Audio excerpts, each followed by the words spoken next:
Aujourd'hui reconnu star du Paris Saint-Germain, Blaise Matuidi est la preuve vivante que la réussite passe par la discipline, la détermination et la volonté. Pour briller et durer dans le foot, en plus des qualités requises, d'être physique, technique, tactique et fort mentalement, il faut travailler et retravailler. Seule condition pour réussir dans la vie. Par ailleurs, tous ceux qui l'ont côtoyé en témoignent.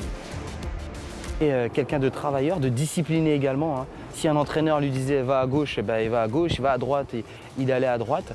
Il n'était pas épais, après ce que je sais.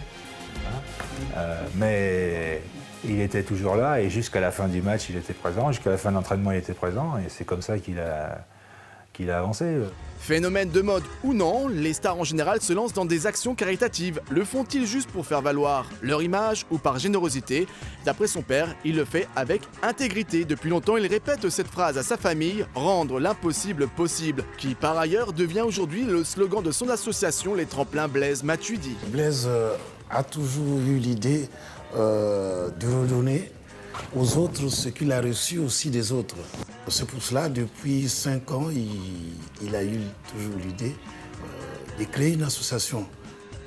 L'objectif de l'association, c'est encadrer, orienter, insérer les jeunes dans le milieu sportif, social et culturel des jeunes de 12 à 18-1. L'association Les Tremplins Blaise Matuidi est gérée par ses proches. Monsieur René Vélo Matuidi, le papa de Blaise en personne, en est le président. En plus du rôle d'insertion pour les jeunes, l'association collecte des chaussures de sport et des vêtements pour ensuite les envoyer en Afrique. Les 4 mai, on a eu des objets que les enfants nous ont ramenés à l'association. Blaise était présent. Il y avait des chaussures de foot, des vêtements, de tout genre. On va l'orienter plutôt vers la RDC, la République démocratique du Congo. C'est ça le but quand même de notre association aujourd'hui.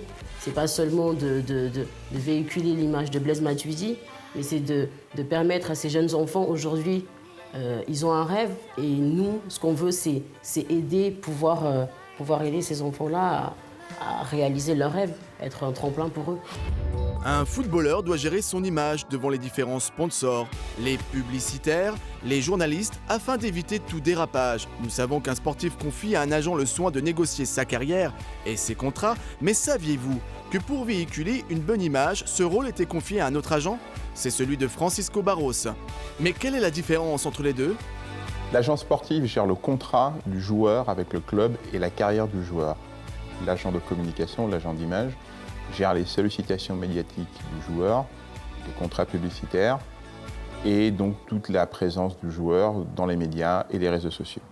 Je pense qu'il est important aujourd'hui que les sportifs maîtrisent le discours et l'image.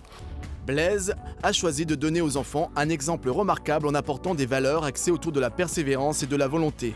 C'est une manière peut-être à lui de remercier la vie et de donner confiance et espoir à tous ceux qui douteraient. Ce n'est pas par hasard d'ailleurs si ce petit garçon ait eu cette force de penser que rendre l'impossible soit possible. Mais en plus de son travail, cette pensée serait-elle la clé de sa réussite ?